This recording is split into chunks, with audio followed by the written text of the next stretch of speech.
Welcome to the tutorial for the CLM app. In order to access the CLM app on mobile devices, you will need to sign in. Add your credentials and allow the storage of documents in the Document Management Repository database. Then, the calendar section of the app will be displayed.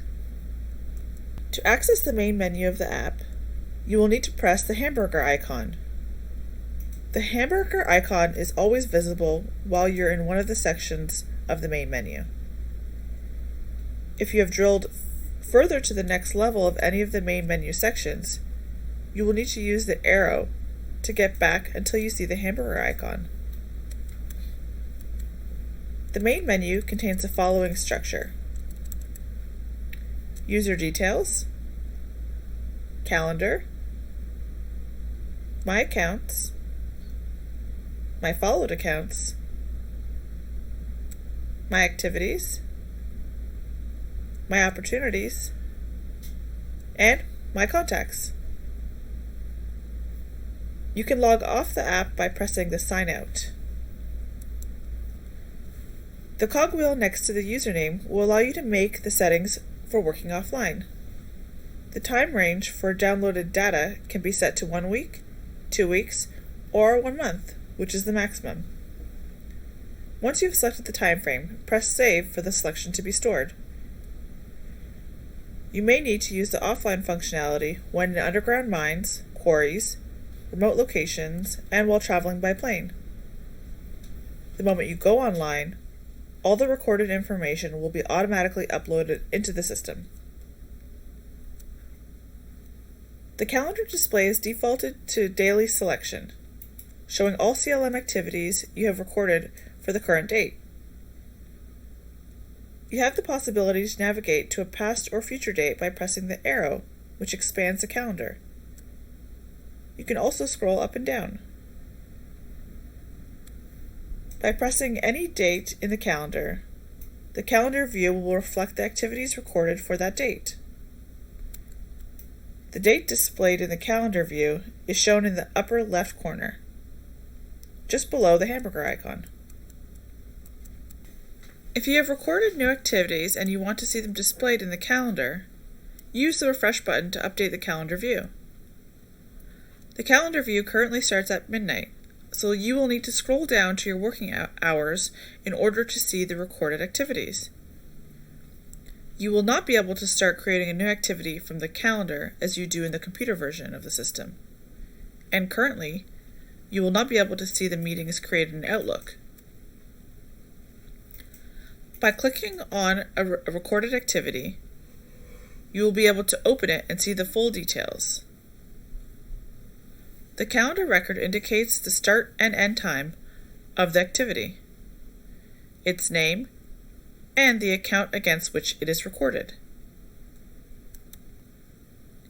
The My Accounts section lists all the accounts that you own or that have been shared with you, the same way it is in the computer version.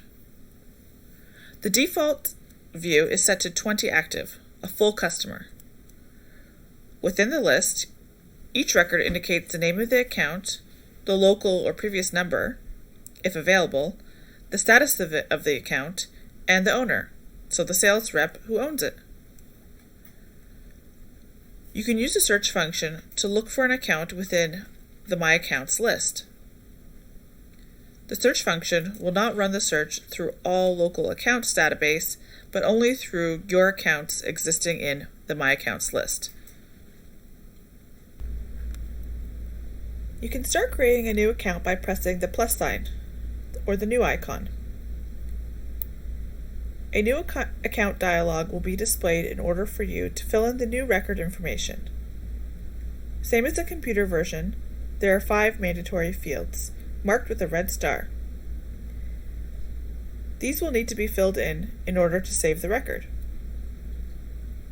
Name, city, country,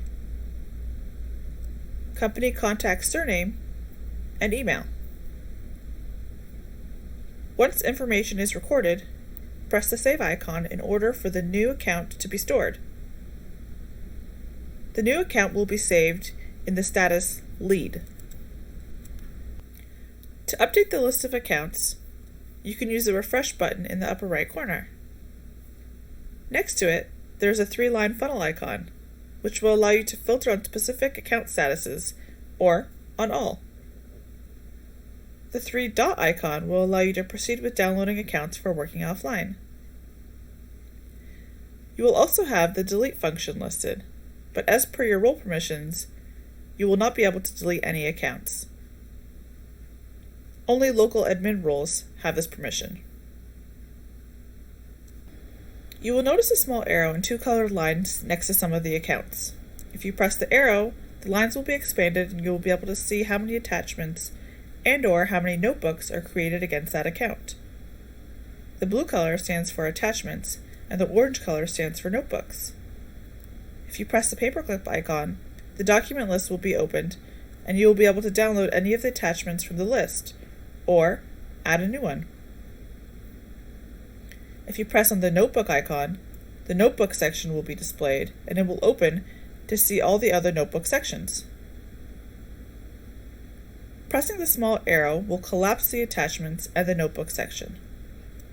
If you press on any account in the My Accounts list, the record will be opened. By using the arrow, you'll be able to revert to the accounts list. On the header, the name, the local previous number, the city, the status, and owner of the account will be displayed. The menu of the account includes information, activities, opportunities, contacts, and territory management sections. By pressing this section title, you will drill down to that specific section. The Account Information tab displays the account details. The address field has a Show on Map icon below it, which will open the Maps app you have installed on your mobile device. Please note, currently the functionality is not fine-tuned and is not aggregating full addresses, including zip code, city, and country. Also, the functionality does not work on iOS devices, as these do not allow the access to other apps other than their own. Next to the phone number field, there is a phone icon that will allow you to perform the call to that number. When pressing it, you will be prompted to accept the initiation of a phone call.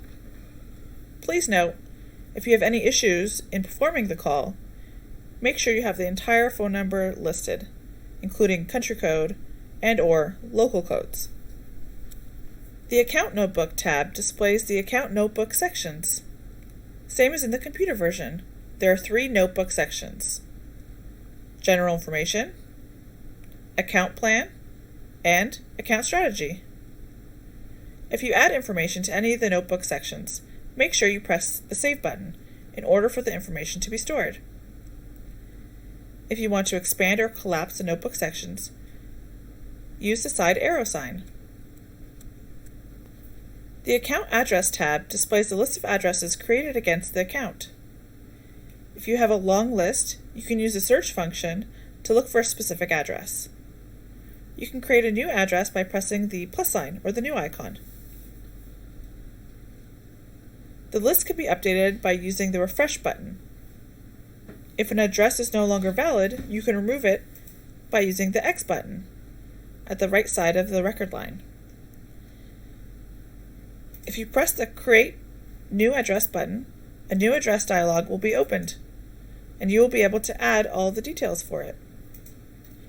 Make sure you press the Save icon in order to store the new address record. The Action menu of the account displays the following options: the Revert arrow, in order to get back to the My Account list, Follow account, Share an account, Assign an account, Refresh an account, and Add a document, represented by the 3-dot icon. If you want to share an account with another user, after you press the Share button, you will need to search and select the name of the user you want to share with. Once you select the name, the permissions icon, Read, Write, Share, and Append will be displayed. The moment you mark them, they will become blue in color. and also the permissions will be listed next to their name. When all the permissions are granted, make sure you press the Save button. In case you want to remove one or all permissions, just press on the permissions icon again, and the permissions you press on will be removed, and the icons will be grayed out. The Assign function will allow you to set a new owner of the account. When pressing on the Assign icon, you will need to search and select the name of the user you want to assign the account to. The moment you have pressed the user's name, you will be prompted with a confirmation message that the account has been assigned to the new owner. Press Close to revert to the My Accounts list. Please note, the same as on the computer version, the account's change of ownership should be performed only by the local admin role, based on a business decision taken by the local management. If you want to add a new document to the account and you press the three-dot icon, you will be prompted to a bottom screen Document section. By selecting it, a document list dialog will be opened and you will need to press the plus or the New button in order to search and add a document. A new Attach File window will be opened. Click on the File field to search within your mobile device for the document you would like to add. Then type a file name, a description, and press Add for the document to be stored against the current account. To view any of the documents, select the document and you'll be prompted to download it. Once the download is complete, the document will be automatically displayed.